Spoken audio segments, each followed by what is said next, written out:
पिछले मंगलवार की रात तक मुझे लगता था कि मेरी शादी परफेक्ट नहीं है, लेकिन असली है। उस रात मैं अभी भी साउथ दिल्ली वाले ऑफिस में थी। एक क्लाइंट का प्रपोजल पूरा कर रही थी जिसे मैंने आधी रात से पहले देने का वादा किया था।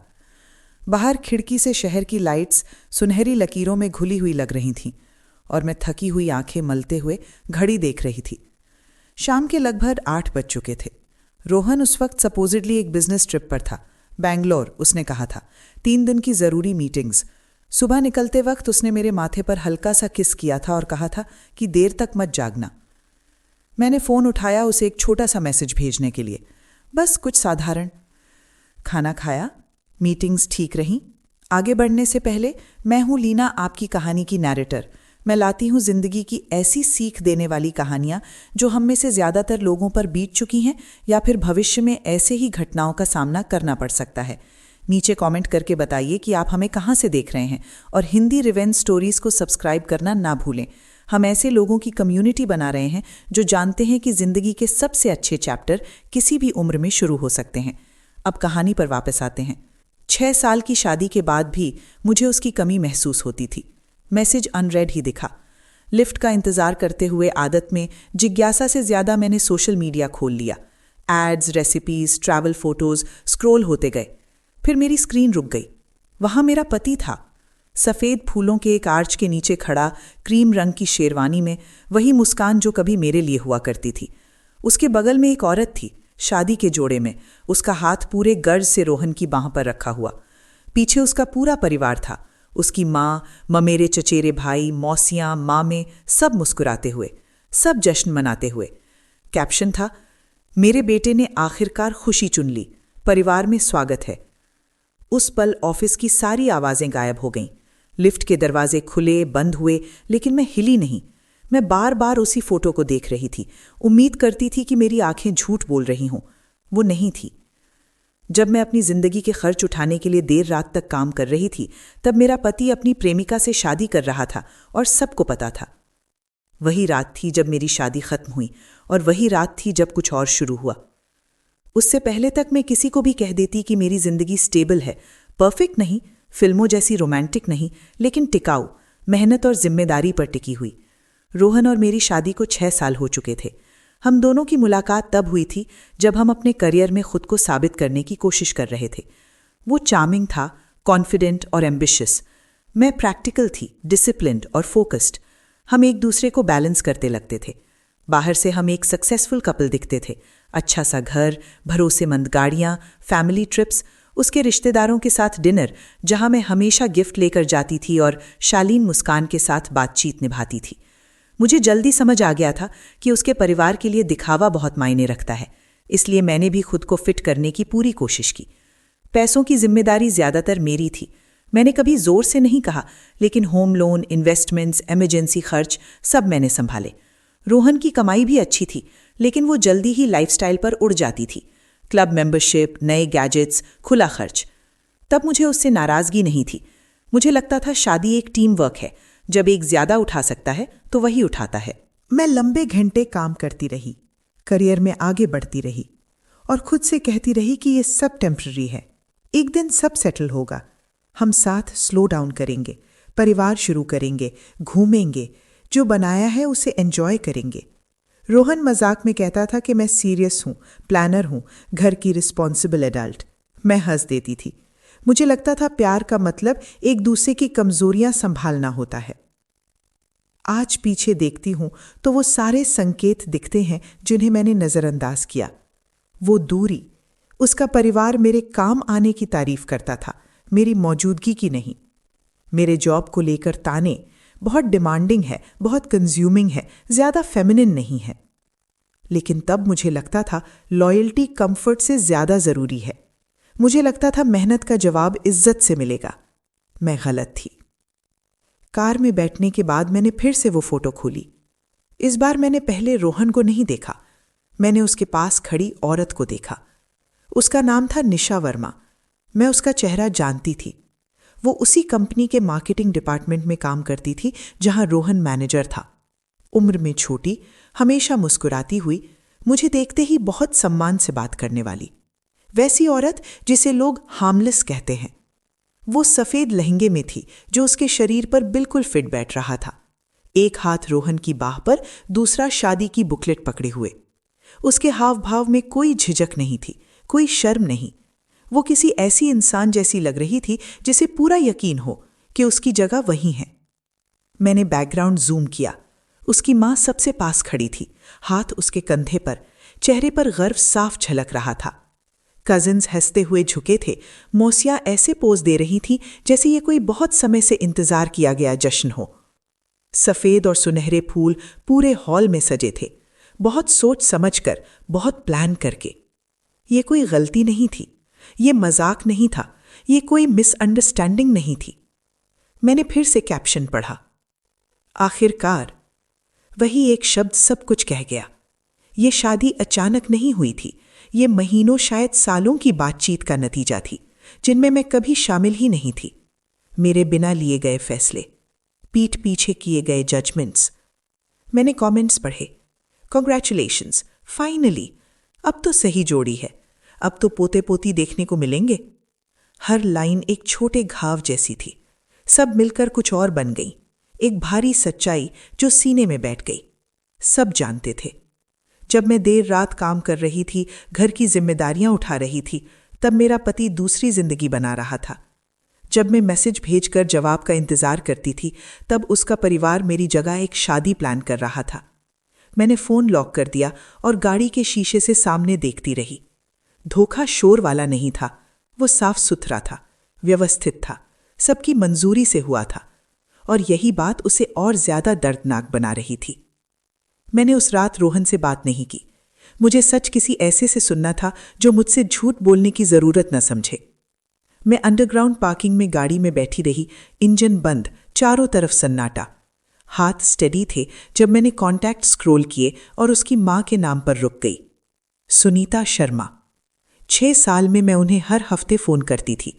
बर्थडे गिफ्ट, त्योहारों पर पैसे, हर महीने की मदद जो उन्होंने कभी मांगी नहीं लेकिन कभी ठुकराई नहीं।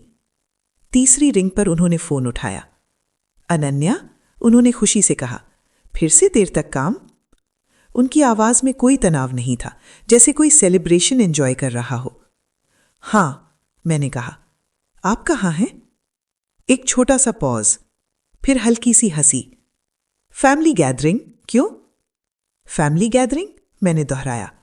रोहन की शादी के लिए? सन्नाटा। एक पल को मुझे लगा कॉल कट गई, फिर उनकी आवाज बदल गई।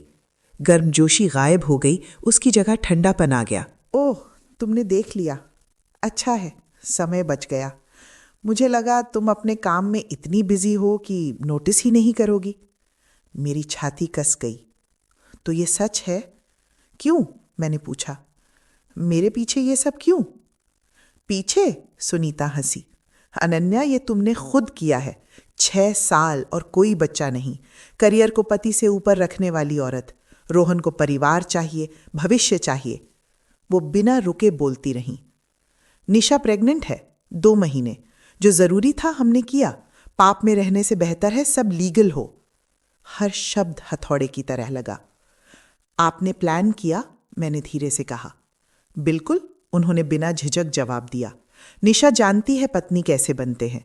नर्म है, फर्टाइल है, हर वक्त प्रमोशन के पीछे नहीं भागती। फिर लगभग दयालु लहजे में बोली, इसे गरिमा से स्वीकार करो। मेरे बेटे की खुशी के रास्ते में मत आओ। लाइन कट गई। मैं काफी देर तक फोन को देखती रही, स्क्रीन काली होने के बाद भी।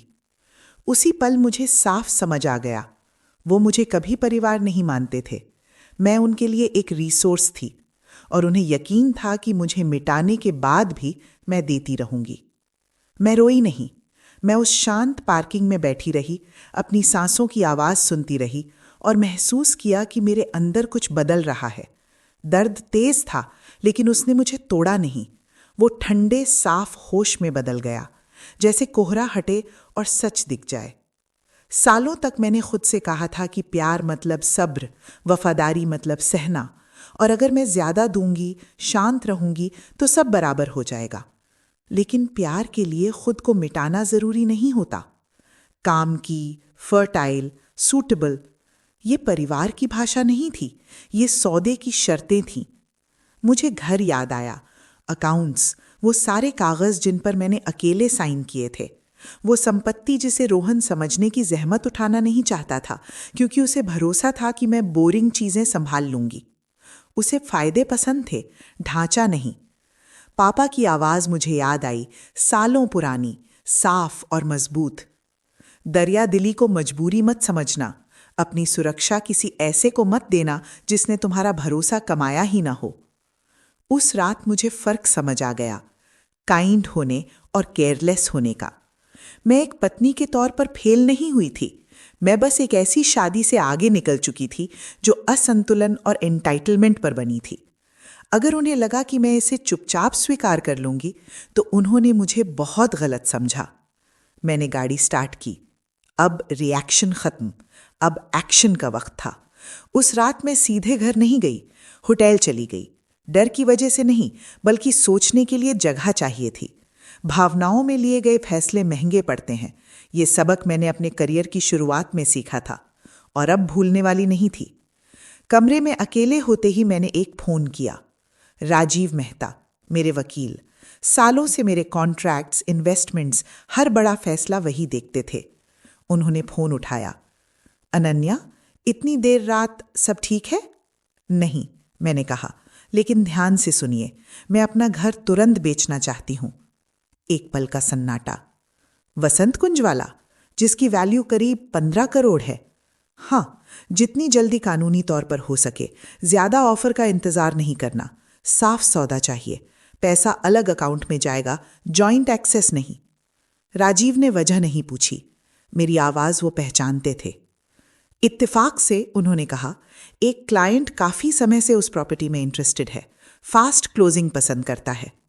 मैं सीरियस हूं, मैंने कहा, डॉक्यूमेंट्स तैयार करिए। और एक और चीज, डिवोर्स पेपर्स ड्राफ्ट कर दीजिए, सख्त शर्तों के साथ। फाइल अभी मत कीजिए, मैं बताऊंगी। समझ गया। कॉल खत्म होते ही मुझे हल्कापन महसूस हुआ। राहत नहीं, बल्कि जमीन के नीचे पैर जमने जैसा। फोटो देखने के बाद पहली बार किसी चीज पर मेरा कंट्रोल था। वो घर अब घर नहीं था, वो लेवरेज था और मैं उसे इस्तेमाल करने वाली थी।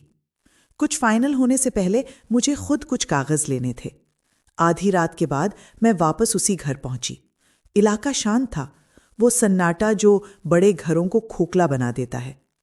मैंने गैराज में रोहन की स्पोर्ट्स कार के बगल में गाड़ी लगाई, वो कार जिसका पैसा मैंने दिया था, लेकिन चलाई शायद ही कभी। अंदर घर अजनबी सा लगा, टूटा हुआ नहीं, खराब नहीं, बस खाली। मैंने मेन लाइट्स नहीं जलाईं, सीधे अपने स्टडी रूम में गई। वही कमरा जहां मैं अनगिनत रातें काम करती रही जब रोहन सोता रहता था। एक बड़ी एब्स्ट्रैक्ट पेंटिंग के पीछे वॉल सेफ था। रोहन को उसके होने का पता था, कोड का नहीं। कभी उसने मजाक में घर के कागज बिजनेस आइडिया के लिए मांगे थे। अगले ही दिन मैंने कोड बदल दिया था। सेफ आसानी से खुल गया। अंदर वही था जिसकी मुझे उम्मीद थी। घर के कागज सिर्फ मेरे नाम पर, गाड़ियों के डॉक्यूमेंट्स, इन्वेस्टमेंट रिकॉर्ड्स, सब व्यवस्थित। फिर मेरी नजर एक ऐसे फोल्डर पर पड़ी जिसे मैं नहीं पहचानती थी। गहरा नीला, मेरी फाइल्स के पीछे रखा हुआ, न लेबल न धूल। मैंने उसे निकाला और खोला। मेरे हाथ ठंडे पड़ गए। वो एक लाइफ इंश्योरेंस पॉलिसी थी, 80 करोड़ रुपए की, 3 महीने पुरानी। मैंने तेजी से पेज स्कैन किया। दिल की धड़कन कानों में गूंजती रही जब तक कि मेरी नजर बेनिफिशियरी पर नहीं पड़ी। निशा वर्मा, फ्यूचर स्पाउस। कमरा अचानक छोटा लगने लगा। 3 महीने पहले, मतलब वही समय जब सुनीता ने कहा था कि निशा प्रेग्नेंट हुई थी। वही समय जब रोहन देर तक ऑफिस रुकने लगा था। वही समय जब उसने जोर दिया था कि कुछ फाइनेंशियल डॉक्यूमेंट्स अपडेट कर लेते हैं, और मैंने बिना सवाल किए कर दिए। ये सिर्फ धोखा नहीं था, ये प्लानिंग थी। अगर मेरे साथ कुछ हो जाता तो 80 करोड़ रुपए सीधे उस औरत को मिलते जिसने मेरे पति से चुपके से शादी की थी। मैं वहीं फर्श पर बैठ गई। ठंडी सतह ने मुझे जैसे पकड़ लिया और सच धीरे धीरे अंदर उतरता गया। उन्होंने मुझे सिर्फ तस्वीर से नहीं हटाया था, उन्होंने मेरी गैर हाजिरी की तैयारी भी कर रखी थी। मैंने पॉलिसी को सावधानी से मोड़ा और अपने बैग में रख लिया। अब इमोशंस नहीं, सबूत जरूरी थे।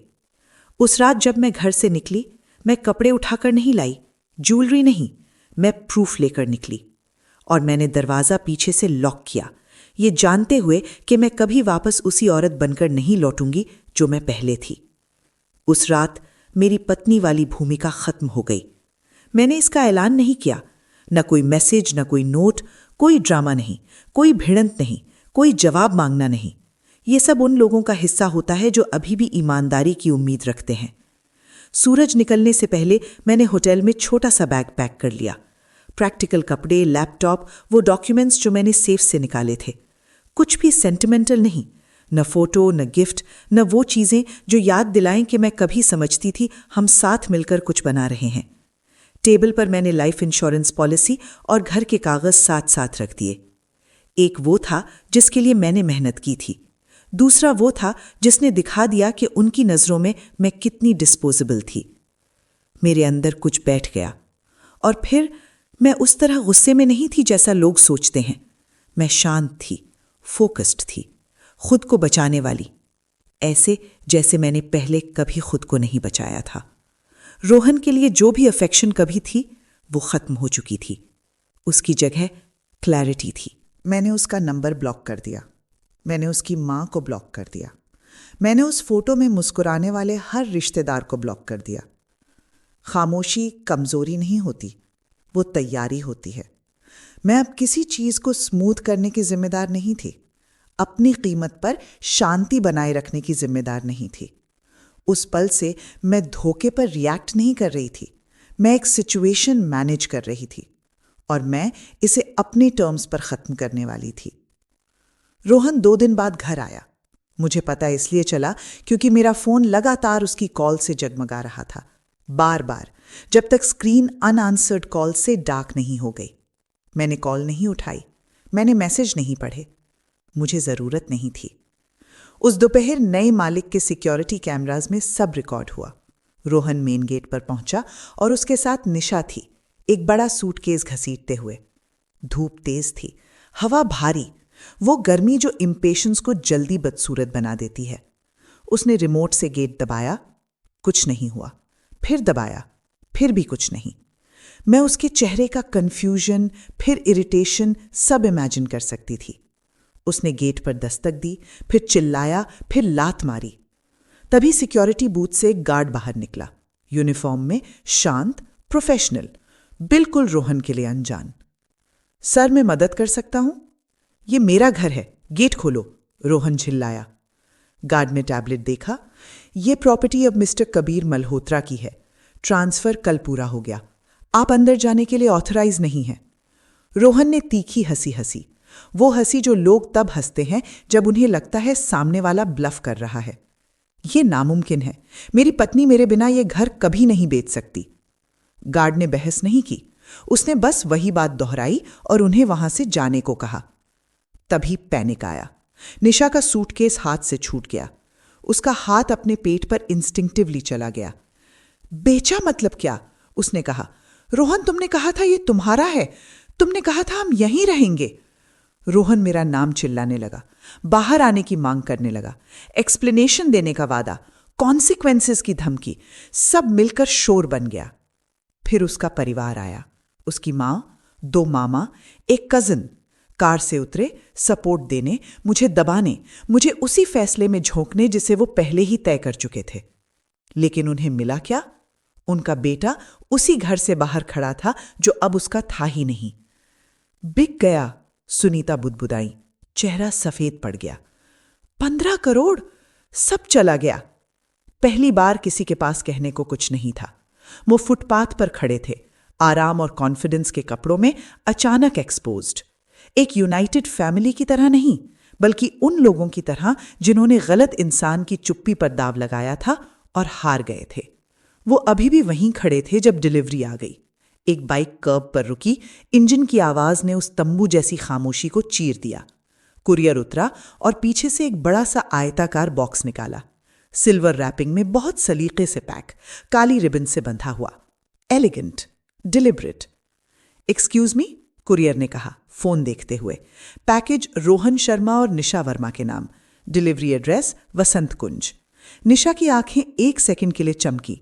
वो आगे बढ़ी, जबरदस्ती मुस्कुरा लाकर। हाँ, हम ही हैं। रोहन ने बिना पढ़े साइन कर दिया। उसके हाथ कांप रहे थे। कुरियर ने बॉक्स थमाया और बिना कुछ बोले चला गया। सब फुटपाथ पर उसके आसपास जुट गए, क्यूरियोसिटी और डेस्पिरेशन साथ साथ। सुनीता की भौएं सिकुड़ी। ये क्या है? क्या इसने भेजा है?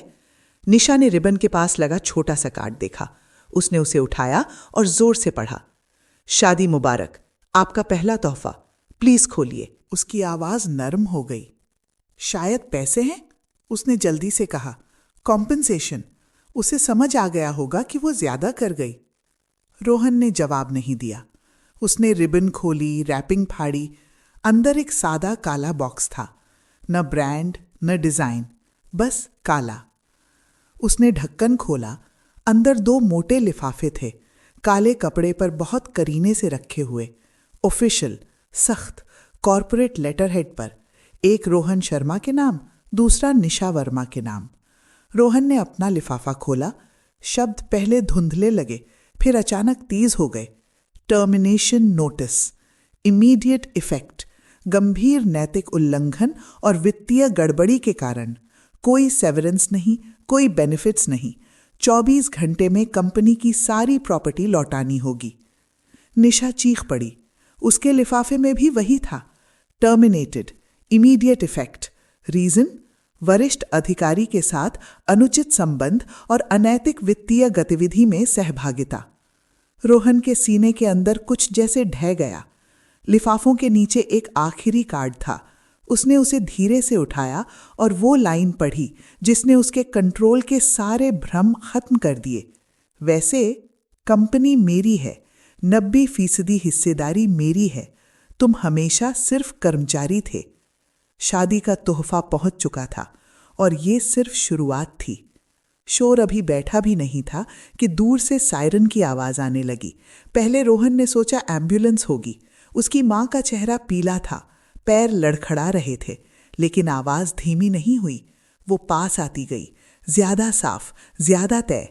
2 पुलिस की गाड़ियां गली में मुड़ी और थोड़ी दूरी पर रुक गईं। लाइट्स ऑन थीं, लेकिन सायरन चीख नहीं रहे थे।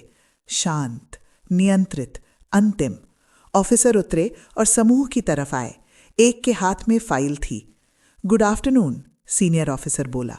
क्या आप रोहन शर्मा और निशा वर्मा हैं? रोहन का गला सूख गया। हाँ, ये किस बारे में है? ऑफिसर ने फोल्डर खोला।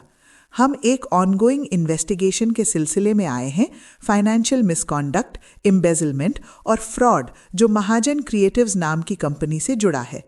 रोहन ने घबराकर हंसी निकाली। ये बकवास है, मैं डायरेक्टर हूं, जरूर कोई गलती हुई है। यंग ऑफिसर पढ़ता गया। आप पर आरोप है कि आपने कंपनी का पैसा एक शेल एंटिटी के जरिए निकाला जो निशा वर्मा के नाम रजिस्टर्ड है। ट्रैवल एक्सपेंस की डबल बिलिंग और कॉर्पोरेट अकाउंट से पर्सनल खरीदारी। जांच की रकम 5 करोड़ से ऊपर है। निशा ने रोहन की बाह पकड़ ली। मुझे नहीं पता था, वो रोते हुए बोली। उसने कहा साइन कर दो, मुझे लगा नॉर्मल है। रोहन आगे बढ़ा। ये मेरी पत्नी की रिवेंज है, वो मुझे बर्बाद करना चाहती है। तभी पुलिस की गाड़ियों के पीछे एक काली सेडान रुकी। पीछे का दरवाजा खुला। मैं बाहर निकली। सड़क अचानक शांत हो गई। मैं गुस्से में नहीं थी, मैं कांप नहीं रही थी। मैंने एक सिंपल ब्लाउज पहना था, सनग्लासेस और एक शांत भरोसा। मेरे साथ राजीव मेहता थे, ब्रीफकेस हाथ में। मैंने सनग्लासेस उतारे और सीधे रोहन को देखा। कौन सी पत्नी की बात कर रहे हो? जिससे तुमने झूठ बोला या जिसे तुमने चोरी के पैसों से चुपके से शादी करके घर में बिठा दिया? ऑफिसर मेरी तरफ मुड़े। मैं अनन्या कपूर, महाजन क्रिएटिव्स की मेजॉरिटी ओनर। शिकायत मैंने दर्ज कराई है।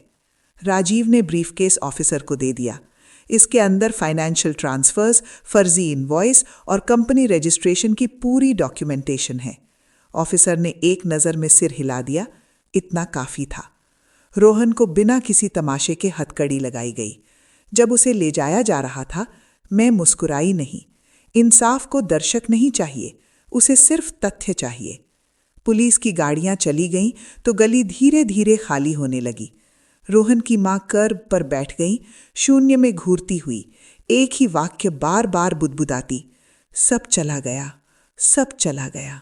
जो रिश्तेदार इतने कॉन्फिडेंट होकर आए थे अब एक दूसरे की आंखों से बच रहे थे। कोई किसी को सांत्वना नहीं दे रहा था, कोई जिम्मेदारी नहीं ले रहा था। निशा को भी चुपचाप ले जाया गया। उसका शादी का जोड़ा अब सिकुड़ा हुआ था, नीचे से गंदा। अब शुरुआत का प्रतीक नहीं, एक ऐसी गलती का सबूत था जिसे वो मिटा नहीं सकती थी। रोहन ने पलटकर नहीं देखा। आने वाले दिनों में कानूनी प्रक्रिया तेजी से चली। सबूत साफ थे, पेपर ट्रेल झूठ नहीं बोलते। ट्रांसफर्स, सिग्नेचर्स, इनवॉइसेस, रजिस्ट्रेशन, सब जो फैसले उसे छुपे हुए लगते थे वो सब डॉक्यूमेंट बन चुके थे। रोहन ने दोष दूसरों पर डालने की कोशिश की, बोला उसे मैनिपुलेट किया गया, उस पर दबाव था, उसने डर में गलत फैसले लिए। कोई फर्क नहीं पड़ा। निशा ने अनजान बनने की कोशिश की, बोली उसने उस पर भरोसा किया, लेकिन पैसा उसके अकाउंट में गया था, उसने उसे खुलकर खर्च किया था। जिम्मेदारी बहाने से गायब नहीं होती। कोर्ट ने इसे फैमिली मैटर नहीं माना, उसने इसे वही माना जो ये था, फाइनेंशियल क्राइम। रोहन को जेल की सजा हुई, निशा को भी सहयोगी के तौर पर सजा मिली। प्रेगनेंसी से अकाउंटेबिलिटी मिटती नहीं। ना कोई विजय जुलूस, ना पब्लिक संतोष, सिर्फ नतीजे और वो शांत समझ कि गलतियां जब लंबे समय तक दोहराई जाती हैं तो एक दिन रोशनी में आ ही जाती हैं। 2 साल बीत गए, चुपचाप नहीं मगर स्थिर तरीके से। मैंने बिना किसी रुकावट के तलाक फाइनल कर लिया। बहस के लिए कुछ बचा ही नहीं था। कोर्ट ने वही देखा जो डॉक्यूमेंट्स पहले ही साबित कर चुके थे, धोखा, धोखाधड़ी, इरादा। मैं अपनी संपत्ति सुरक्षित लेकर बाहर निकली, अपना नाम साफ करवाकर बाहर निकली। मैंने 1 साल के अंदर कंपनी भी बेच दी, इसलिए नहीं कि वो फेल हुई, बल्कि इसलिए कि मैं अब किसी ऐसी चीज़ को बनाना नहीं चाहती थी जिसमें छल की याद बसी हो। मैंने फेमिलियरिटी के बजाय फ्रीडम चुनी। मैं समुद्र के किनारे एक छोटे से घर में शिफ्ट हो गई। दिखावटी नहीं, बस शांत, एक ऐसी जगह जो ईमानदार लगे। उस दौरान एक अनप्रतीक्षित चीज़ हुई। औरतें मुझसे संपर्क करने लगी, पुरानी कॉलीग्स, दोस्तों के दोस्त, अजनबी, जिन्होंने कहानी के टुकड़े सुने थे। उन्होंने अपनी कहानियां बताईं, फाइनेंशियल कंट्रोल, इमोशनल मैनिपुलेशन और वो चुप डर जिसे लोग शादी का नाम दे देते हैं। मैंने सुना और मुझे एक बात साफ समझ आई, मैं कोई यूनिक केस नहीं थी, मैं बस तैयार थी। तो मैंने कुछ नया बनाया, एक फाउंडेशन जो महिलाओं के लिए कानूनी शिक्षा, फाइनेंशियल इंडिपेंडेंस और सुरक्षा पर फोकस करता था। चैरिटी नहीं, टूल्स। मैंने इसे गुस्से से नहीं बनाया, मैंने इसे क्लैरिटी से बनाया। दर्द ने मुझे बहुत कुछ सिखाया, लेकिन सबसे ज़रूरी ये कि सर्वाइवल कहानी का अंत नहीं होता, वो एक बेहतर कहानी की शुरुआत होता है। मैं एक बात बिल्कुल साफ कहना चाहती हूँ, ये कहानी रिवेंज वैसी नहीं है जैसी फिल्मों में होती है। न चीख पुकार, न बेइज्जती, न बहस जीतने का शौक। ये बाउंड्रीज की कहानी है। ये उस बात की कहानी है कि आप चुपचाप मिटाए जाने से इनकार कर दें। ये उस सच की कहानी है कि प्यार के लिए अपनी सुरक्षा, अपना सम्मान, अपना भविष्य छोड़ना ज़रूरी नहीं। अगर आप ये सुन रहे हैं और आपको कुछ फेमिलियर लग रहा है तो ये याद रखिए, अपने सन्नाटे से किसको फ़ायदा होता है, ध्यान दीजिए। कौन आपकी ताकत को खामी कहता है, नोटिस कीजिए। और वो एहसास कभी इग्नोर मत कीजिए जो कहता है कि कुछ गलत है, सिर्फ इसलिए कि उसे मान लेना इनकन्वीनियंट होगा। दयालु होना ब्लाइंड होना नहीं है, सब्र करना पावरलेस होना नहीं है, और दूर चले जाना फेल होना नहीं है। कभी कभी सबसे बहादुर काम ये होता है कि आप खुद को एक्सप्लेन करना बंद करें और खुद को प्रोटेक्ट करना शुरू करें। अगर ये कहानी आपको छू गई तो चैनल को सपोर्ट कीजिए, वीडियो लाइक करें, किसी ऐसे इंसान के साथ शेयर करें जिसे ये सुनना ज़रूरी हो सकता है, और कमेंट में बताएं कि आप कहाँ से देख रहे हैं या कौन सा हिस्सा आपके साथ रह गया। आपकी आवाज़ मायने रखती है, आपकी कहानी मायने रखती है, और ये मेरी थी।